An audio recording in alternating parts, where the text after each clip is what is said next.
Yes, the one and all Prof fans welcoming you to Starfleet Universe On Call. And tonight, it's me, it's Doug. You want to say hi, Doug? Hi, Doug. How's that? Do I have everything set up for Doug? No, it's just Doug's being quiet. Before I do anything else, I'm going to just do something really quick.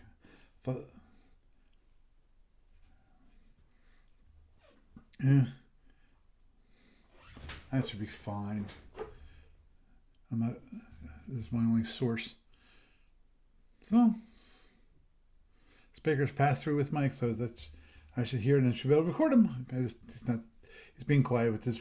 We just find his voice was being really, really rough. He says he sounds better, but he still has a rough voice. Him and I both were sick last week.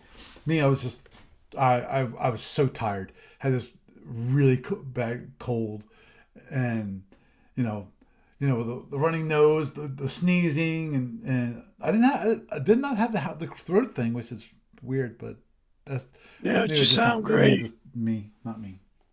But anyhow, let's go here. I'm just going to just make sure that I get the volume all the way down. And okay, and he's also over there. So tonight, what we're going to start off with is like the last podcast, we talked about high energy turns. So I figured this is another subject which this one popped into my head just because of, it's called reserve power. Reserve power is a very, very, very useful rule in Starfleet battles. It allows you do limited things. Thing is, Starfleet battles, as I'm sure that if you ever played it, everything starts with an energy allocation.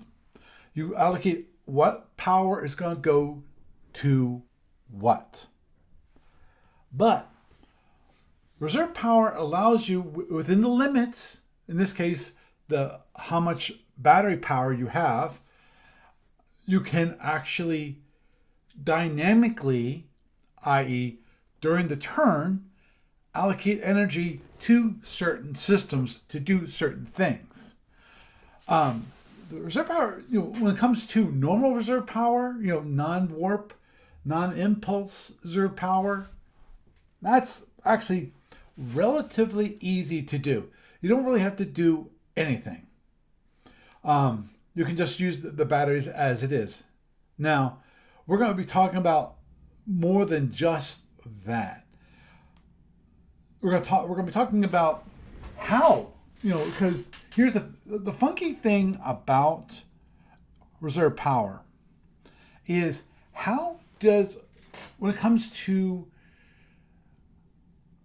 how do you do your energy allocation for one to set up for using like reserve power, reserve warp, or reserve impulse. Actually, it's relatively simple to do, but I think it's always a good thing to have a visual aid. Obviously, for those who just listen to the podcast, you might be able to imagine this, or if you want to, you can check out the YouTube video. It will be posted up this Saturday. Today is the 29th. That will be January 31st. I will have the podcast up on YouTube for your viewing pleasure, or if you want to laugh me to scorn. Have fun. So, as the rules state here, the rule number, just for your reference, so if you want to, you can look it up, is H7.0. It's called H7.0 reserve power. Ships may use their power as a source of reserve. Ships may use their batteries as a source of reserve power. Note specifically, unallocated power from engines or reactors is not treated as reserve power. It just means it's, if you don't, when it comes to that, I'll just mention real briefly, which is if you have unallocated power, that basically, and you start your turn, that's it. You don't have that you just means that your engines will be producing less power. Or more to the point, you didn't allocate it. In some cases, you actually, that is part of, believe it or not, that is part of the system where you actually can have it so your engines don't generate as much power as they can. That is an option. Most of the time, it'd be silly to do such a thing. There are times that actually you want to do that when it comes to using like TAC Intel and things like that. But that's not for this. Not for this podcast. Excess movement energy released by emergency deceleration is also not treated as reserve power. That's a totally other thing, as mentioned, that's in C8.102. Ships use reserve power during all historical periods. Basically, it's not a system that was technology that was created at a certain year. During all historical, unless otherwise noted in specific rules, because there are, I can see certain time frames that might not be the case. In general, any system may reserve power at the appropriate time for the application of reserve power.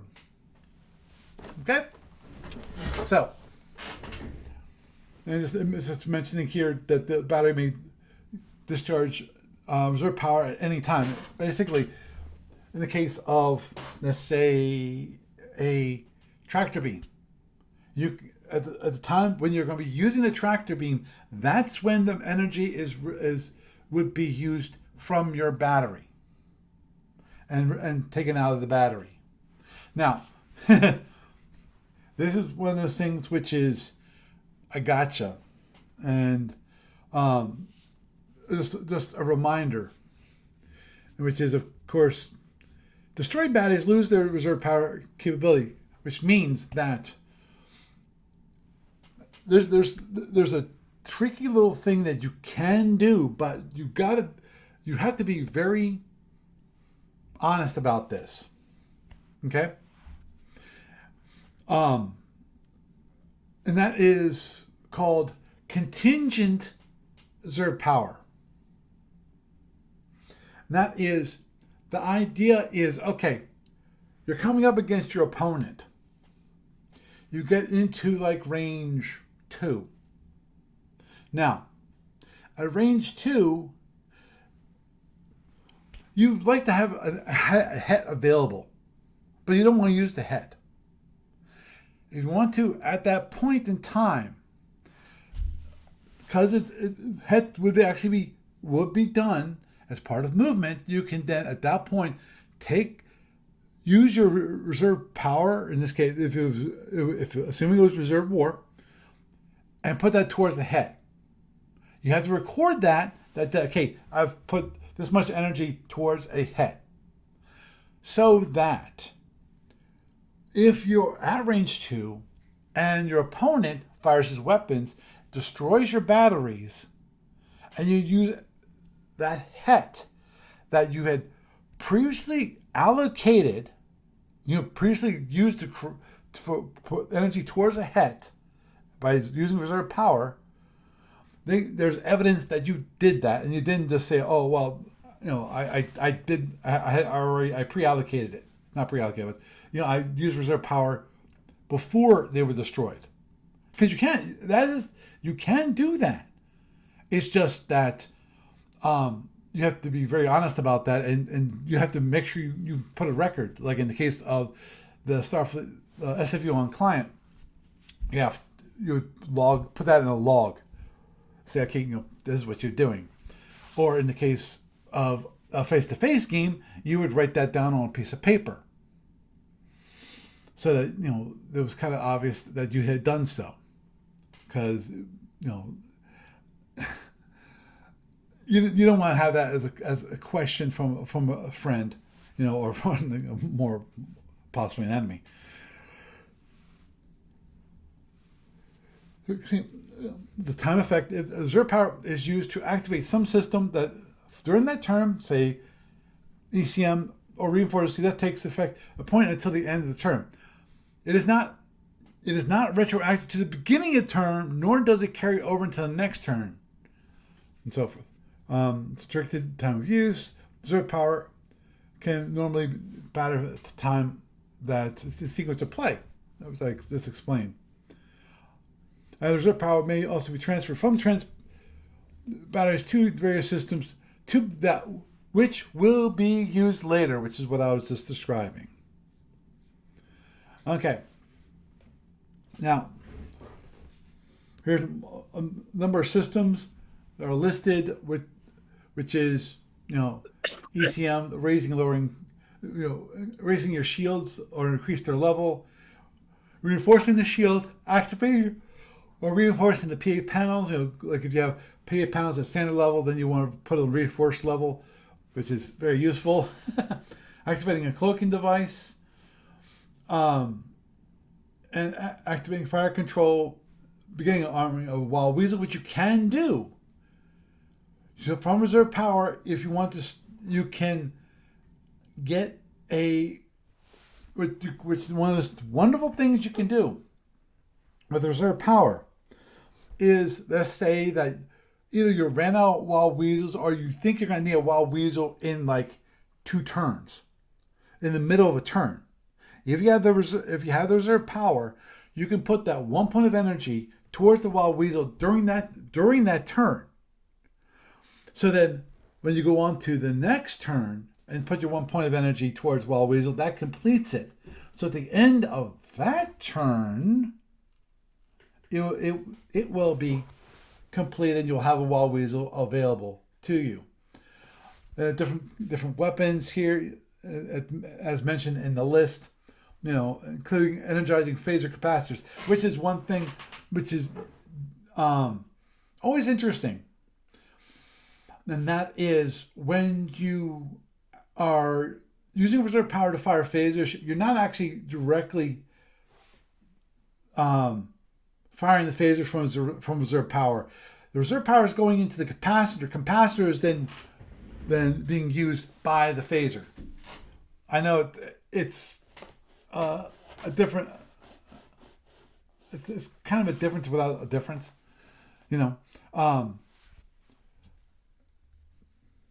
Now, there is another thing which is it probably is mentioned if I go through all the rules, but I'm going to mention it here, which is the idea of contingent allocation. A very useful very useful kind of thing in Starfleet battles.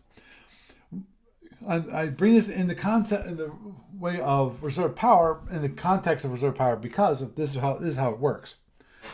If you have, like in the case of a disruptor, you might disruptor is really, I think, a bad example. Let's say a cloaking device. I think a cloaking device is a much better idea. If you think you will be using a cloaking device, but you don't want to put all the energy for a cloaking device into the cloaking device, you can put, that will be activated that turn. You can allocate partially for that cloaking device in energy allocation.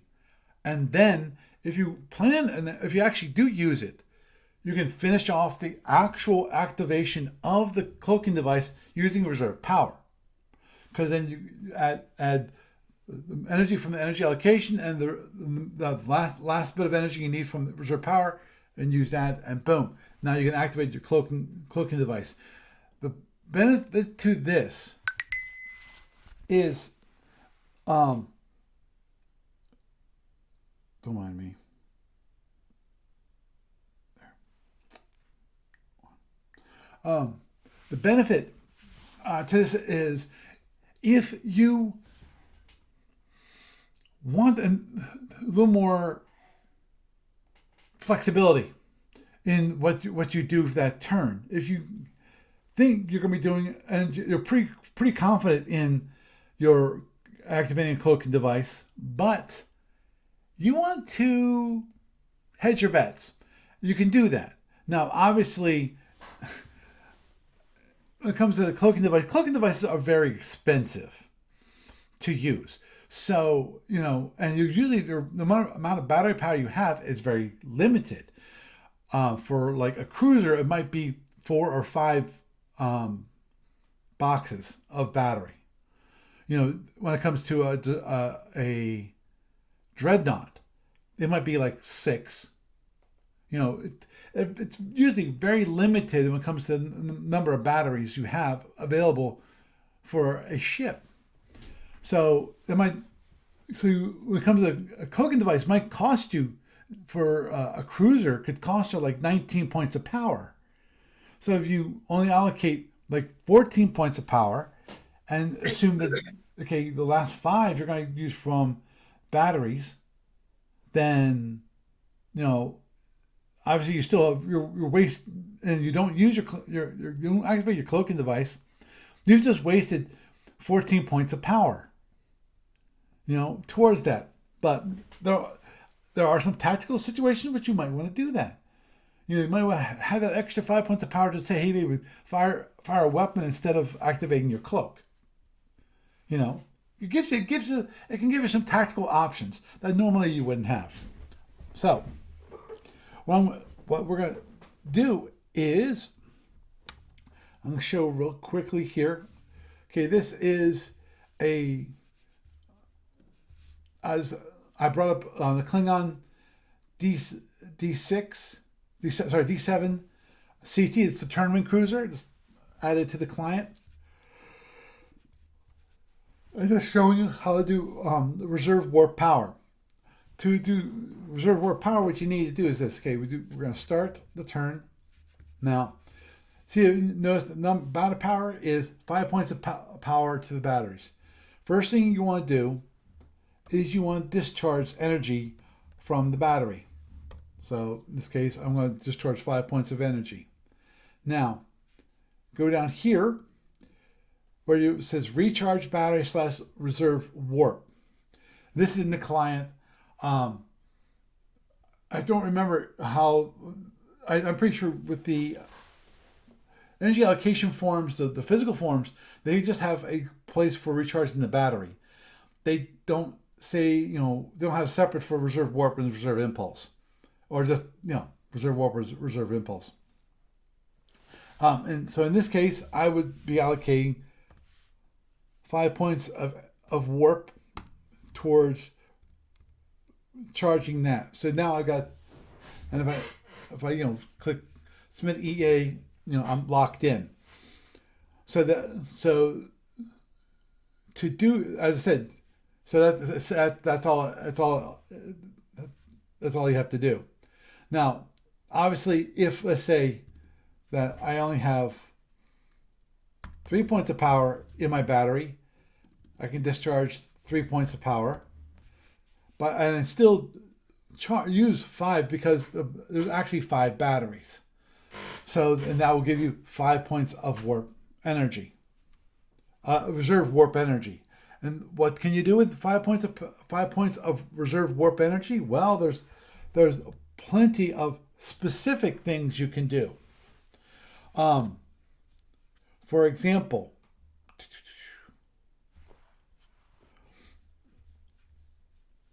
I'm not sure. There's types of reserve mentioned here in the H7 rules. Types of reserve power. This regular reserve power comes from any source. Reserve warp power comes from warp engines or warp reactors.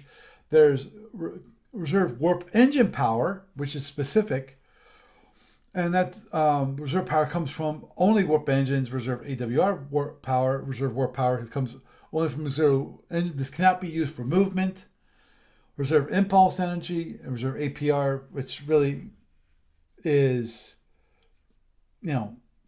reserve APR power in my mind is like it's pointless, except for to say that it can't be used for movement, or it can't be used for anything that requires warp or requires impulse.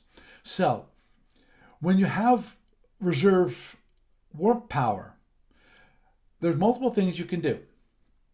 One, you can obviously do in the high energy turn, because in the case of D7C, it's got a movement cost of 1. So as I talked about in the last podcast, it would cost 5 movement points, which is 5 warp in the case of the D7C, to actually do a head. So given that at this moment in time, I have actually allocated 5 warp towards my high energy turn, or that's one possible use for the reserve power. So if a turn goes along and I find myself in a situation where I need to do a hit, I now can do it. If I had not done this line, if I had just 5 here, didn't discharge anything, didn't recharge anything, now I have 5 points of reserve power, but it can't be used for doing a high energy turn. Another possibility for using a reserve warp, specifically movement, is the ability to actually do a mid-turn speed change using that reserve warp, which is very, very, very useful when it comes to advanced play. So as if you've ever played Starfleet Battles and played with mid-turn speed changes, mid-turn speed changes are a great thing. So basically you're not stuck at a single speed for 32 impulses. But when it comes to, if you have a mid-turn speed changes, when you got to that level, you can change your speed every 8 impulses. You can, and this is for regular ship, not for an X ship. You can change it every 8 impulses, and you can change up and down a certain bit of time, a certain bit. And well, in the case of reserve warp power, it'd be good. And in some cases, what you have is your mid-turn speed change. You're about to drop down from like speed 16 down to speed 12 because you want to save some power. For it. Well, the tactical situation could come up where you want to maintain that speed 16. You can take the reserve warp, obviously look at see how much movement points that you get, and then that's the amount of energy that's going to be costing for doing that mid-turn speed change. Unplotted mid-turn speed change. It's kind of a speed change and not a speed change. Now, just a reminder on that, I'll probably talk about mid-turn speed changes maybe next week, because I think that to be another wonderful topic when it comes to usefulness and both plotted and unplotted speed changes. In that case, in a situation that, let's say that you try to maintain that speed, you would not then announce to your opponent that you actually did a mid-turn speed change to speed 16, i.e. Maintaining speed 16 instead of going down to speed 12. You don't have to announce that.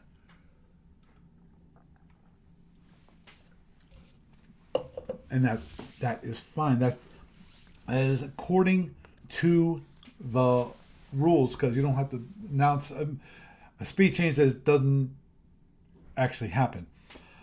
So now, another thing you can do with reserve warp, what's one of those benefits, is for, of course, the Federation.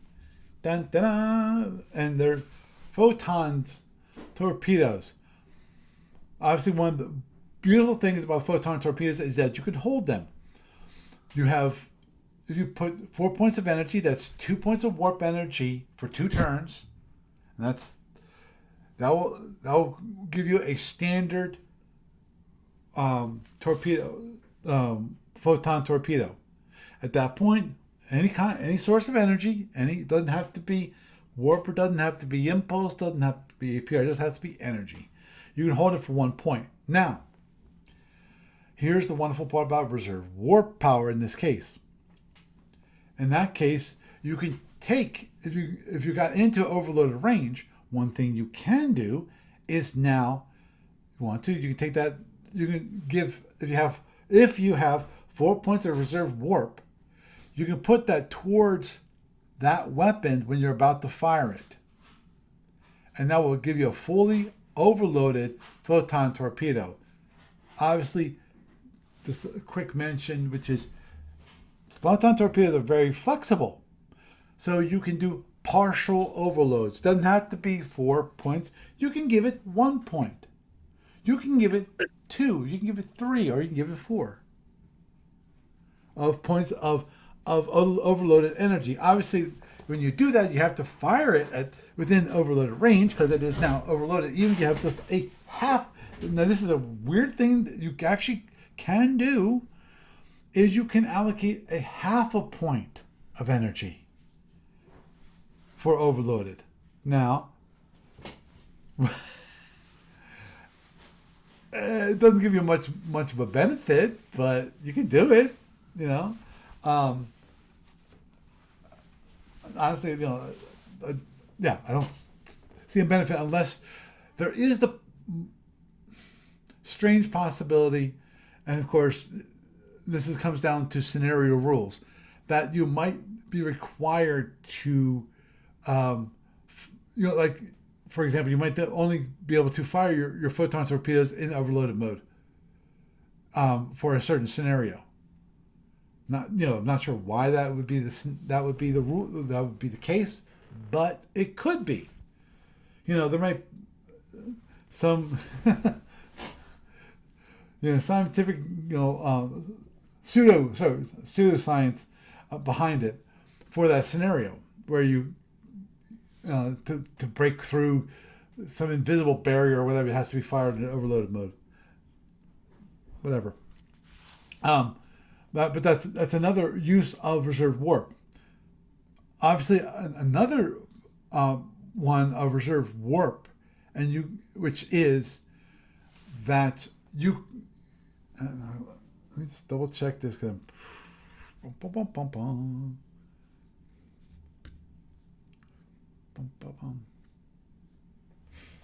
I talked about contingent reserve warp.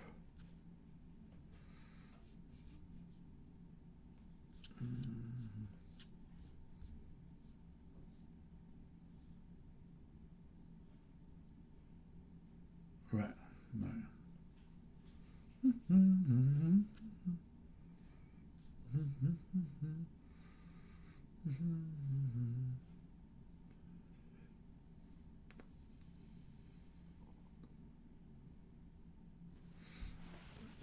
Right. Yeah. Okay. Just want to double check. I'm pretty sure that was the case, and it looks like it is the case. And that is, let's say that you had to do emergency deceleration because you had a bunch of drones coming in at you. So you do emergency deceleration, and then you launch a wild weasel. In the proper sequence and all the timings and all. And after you come to a complete stop, if you have reserve warp or reserve impulse, you can then do a tactical maneuver. You can do a warp maneuver if you have warp power, and change the hex size by 1. this might be a benefit in the case of drones coming in, or in the case of a opponent coming in behind the drones, so that you can get possibly a fresh shield towards it, or get a weapon, your weapons facing your opponent, or drones if you want to do it with a seeking weapon.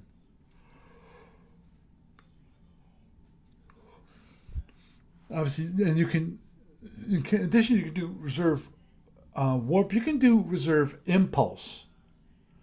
Just same mechanism, which is, in this case, let's say we have 5 and we discharge 5. And what I'm going to do is I'm going to do 4 warp and 1 impulse. Just to let you know, when it comes to the client can handle this, which is I put a 4 and a W and a 1 and an I. It can handle that. It's one of those things that I added into the client because I think I'm rather proud of it, because I think it's rather clever. Which is the client will interpret anything that's numeric up to something that's not numeric. So if I put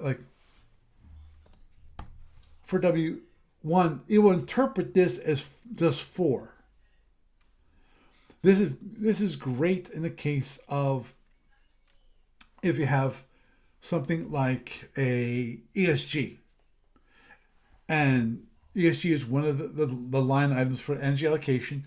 You can actually have it so that you put 2/5, which means you put 2 points of in and the slash, and then you have the 5. 5 says, okay, 5 points of energy in your ESG capacitor at that point.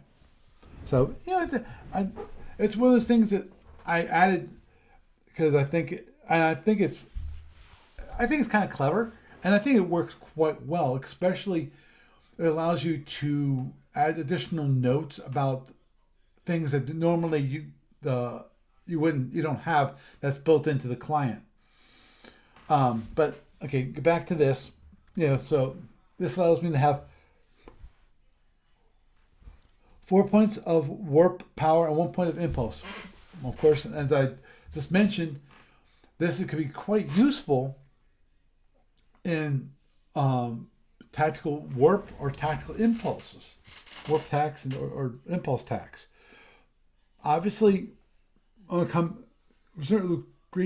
thing with reserve impulse, it says with reserve warp, in that you can use it for mid-turn speed changes, unplotted mid-turn speed changes. So, and obviously for this ship, because it's a movement cost 1, it doesn't matter when it comes to mid-turn speed changes. Now, the obvious thing is that if you have a 2/3 movement cost ship, using 1 point of reserve impulse could be a detriment. Depends upon the ship. In the case of an Andromedan, he might want to do that. He might want to use the extra energy so that he can drain more of his battery, so more battery capacity is available to do PA panel dumps. Especially with the tournament ship.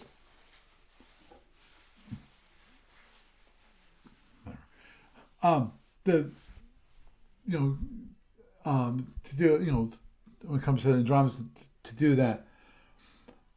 Also, there are some actual weapons that require impulse energy. I think one of those is the Vudar, has weapons that require impulse energy, and as I mentioned before, they do go for over contingent reserve power right here, which is H7.6. Let's read this real quick, which is For increased flexibility, players can use contingent reserve concept. Under this procedure, part of the energy cost of a desired action is paid during energy allocation, with the remainder supplied by reserve power only when and if the action is performed. The player is not required to provide the remainder. See H7.62. A partial list of functions that can be allocated in this manner includes het, EM, weapons, etc.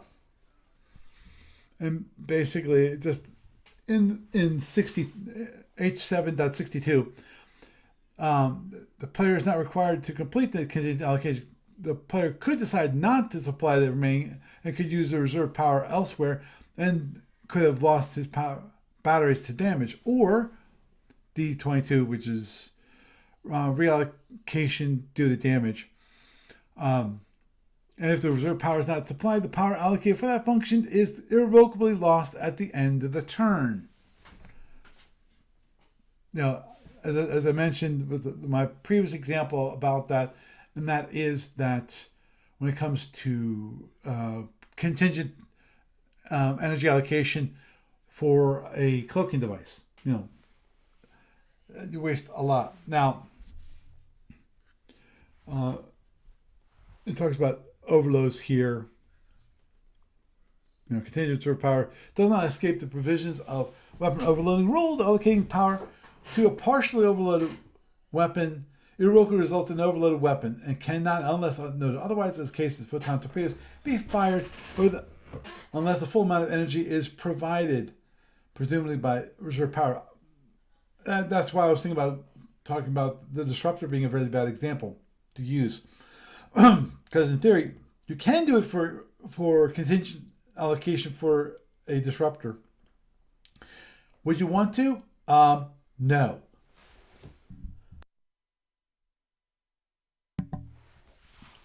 Because of, if you allocate 2 points of power to a disruptor, it's standard loaded. That means, in theory, you can allocate another 2 points at the time of firing and get a fully overloaded disruptor. There are very limited, and I do mean very limited circumstances, where you might want to allocate 3 points of energy towards the disruptor.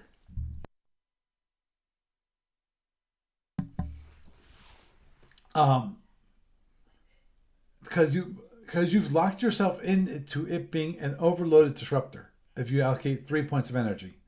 So you have two choices.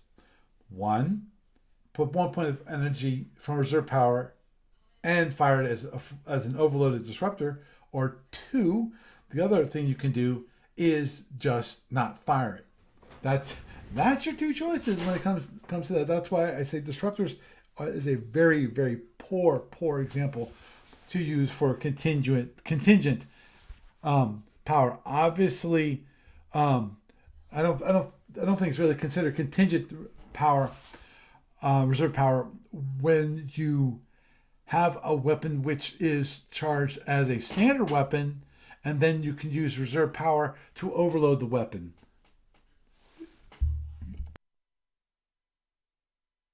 That's not really truly contingent in my mind, just because of, in that case, you can still fire it. It's still a fully charged weapon, and so it's not really contingent.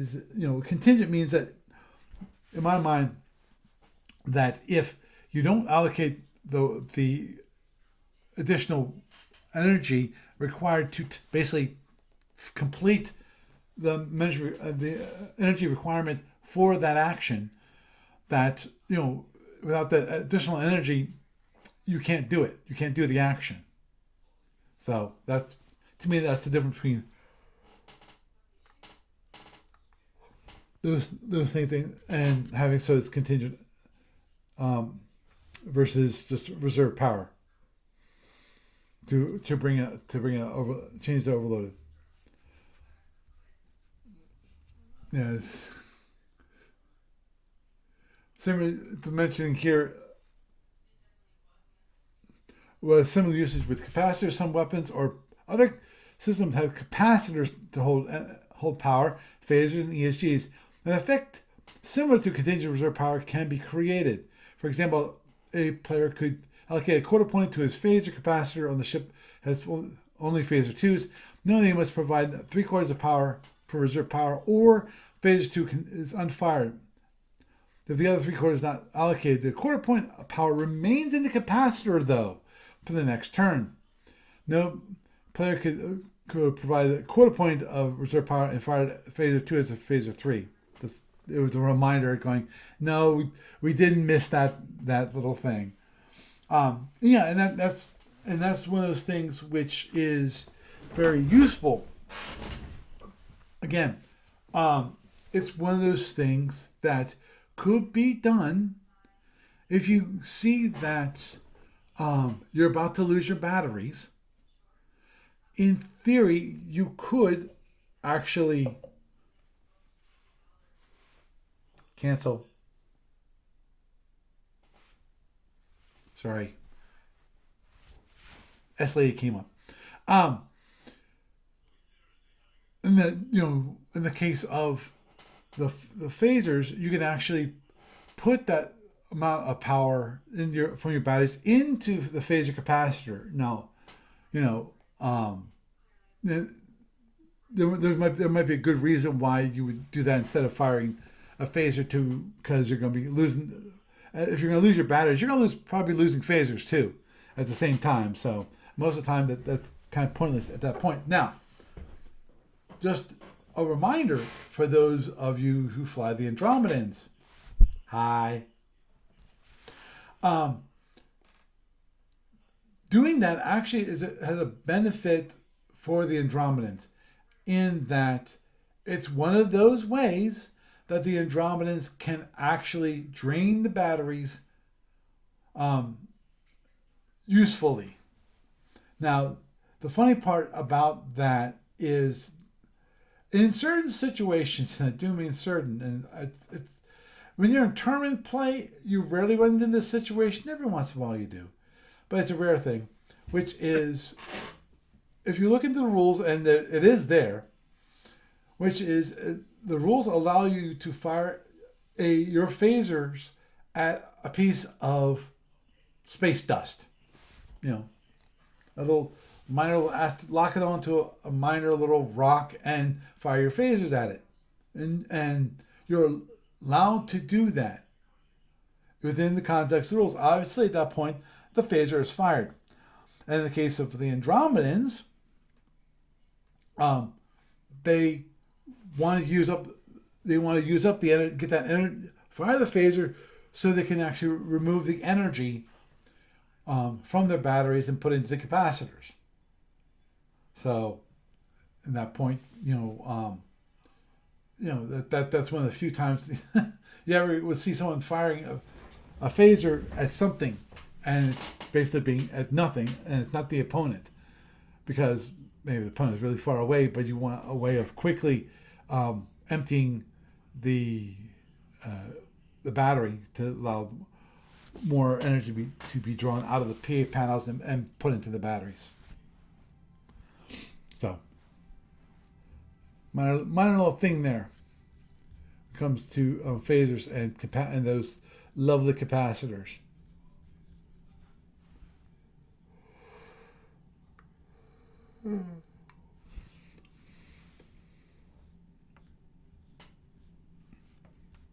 So, I think that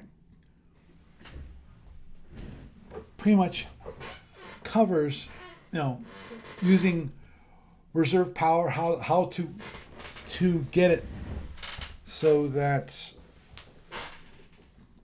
you can actually have reserve warp power. The details, which is basically you have to discharge your battery and then recharge it using reserve warp. Now, just a reminder that you can't. It has to have the reserve warp has to be available. For example, this has 30 warp power. When it comes to energy for movement, I can't say, I'm using 30 points of energy for movement, and to have 4 points of reserved warp. No, you can't. You only have 30 points of warp power, and you just allocated 34 points of warp power. See, and so obviously you have to do this within the rules when it comes to the amount of warp power you actually have available to the ship at that moment in time, and how much of that warp power you will be using. Explicitly warp power you're going to be using. For example, different weapons that actually require warp power, photons, displacement devices. Can't think of any other ones that require warp power off the top of my head. And of course, impulse. Same thing for impulse. Because as I mentioned for the Vudar has some of their weapons require impulse power, which like the impulse cannons are one of the ones that requires impulse power. In which case, you can't use more impulse power than you actually have. So always keep that in mind. Oh boy.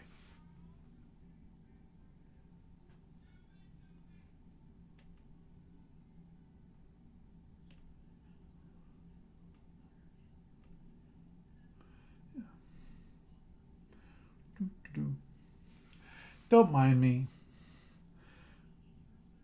We got crap. in the chat room. Thank you very much. Goodbye. My guess is now that I'm getting a little more popular. I think I got another subscription, and I'm finding I might have to do this more often. Hopefully not, but it is what it is. When it comes to banning people on Twitch, I'll ban them if I have to. But anyway. So, I think that goes over reserve power. I hope that it will clarify things for people. Obviously, just a reminder to people out there that are listening for me as I go over some of the rules and systems, and in the effort to help people to understand these systems, understand the rules of Starfleet battles. If you have a question about any rules, or there's a specific topic when it comes to the rules, Starfleet battles rules, or even Federation Commander rules, please email me at sfuoncall@gmail.com. That's sfuoncall@gmail.com. So you can get that to me, and I'll be happy to answer them on the podcast. And if you need to, I can also answer them directly via email, and I will go over them in the podcast so that and it is available. Obviously, just to let and we'll go over here. I didn't realize until 2 weeks ago there's actually a chat room here for the voice channel where you actually can type in things saying hello, things like that. I didn't know there was one. Wow. Tells you how much I use Discord. But just a reminder that we do have a Discord server. And on that Discord server, there is a rules question board. That's so that if you want to, you can ask questions, and people in the community will be happy to answer it. Obviously, they have the same kind of thing in the discussion board. There is a question answer place, which is supported by ADB themselves. So it's not just us, plebes, but it also can be answered by ADB themselves. And no, I would not expect them to come here on the Discord server just because of it's new technology, and I don't think, in theory, Steve Cole could, because I know Steve Cole actually has an iPad, and that's how he looks at the discussion board. And actually, that's one thing I showed him how to jump on the discussion board, because of, if you don't, I'll show you real quick for those of you. Nope.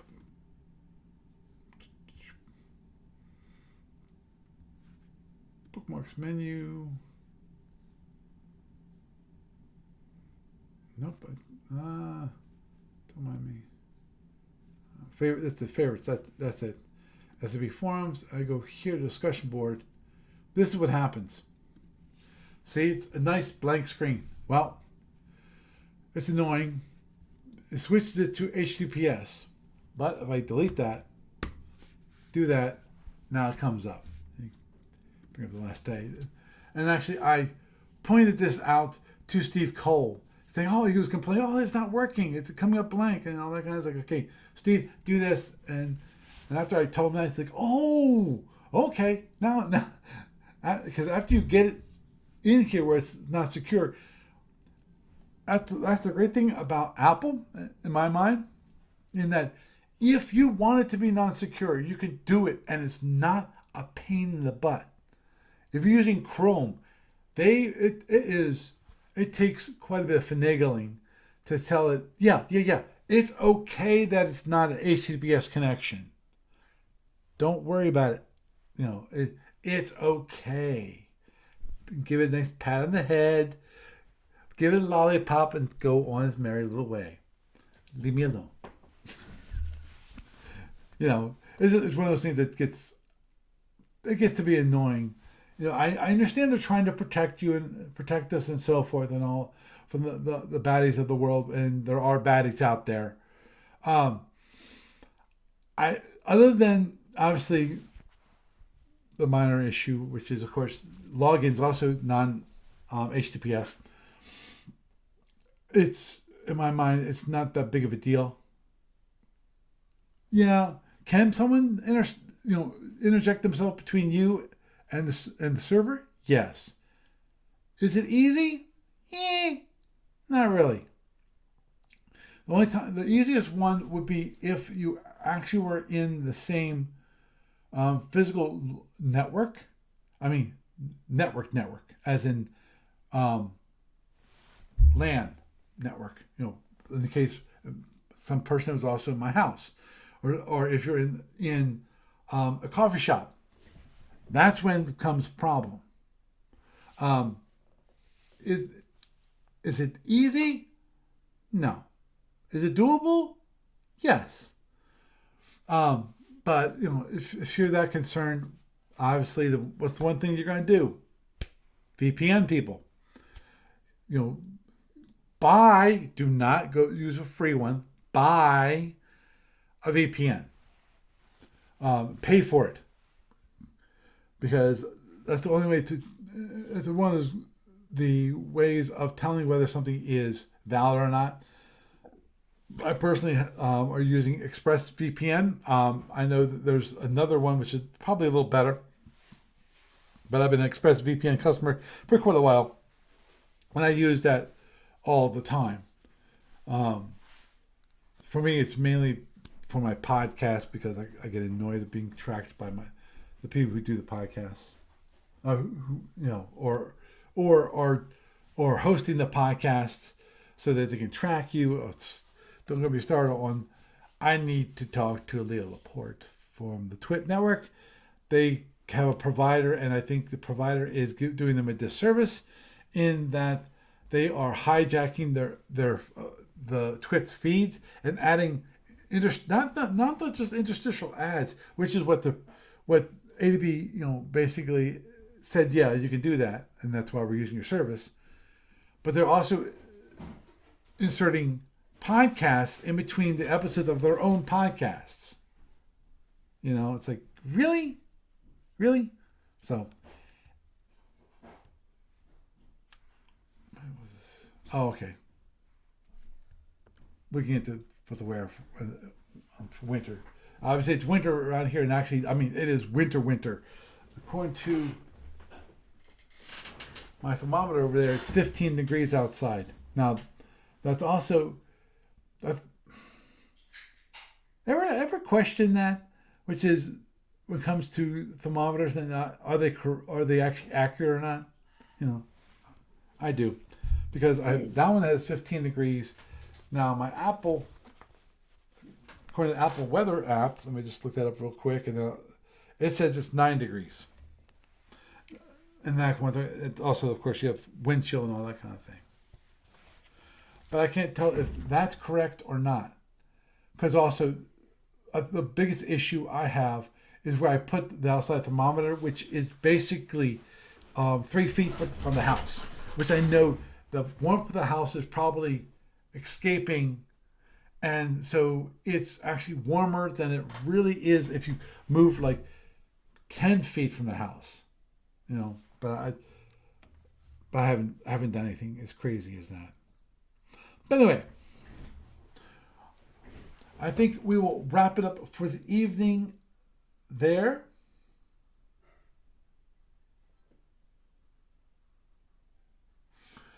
So, I don't think we have any other questions from the peanut gallery.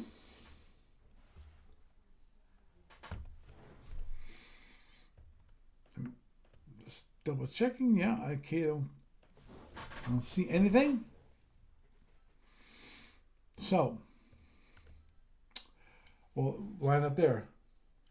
Hope you had an enjoyable night, and you got something out of it when it comes to learning about how to use reserve power. I know some people going blip blip blip blip. Let's go past by this, and that's fine. I'm trying to be helpful here, and people who are just learning Starfleet battles, you know, please enjoy. So with that, I am Paul Franz, and I bid you a good night.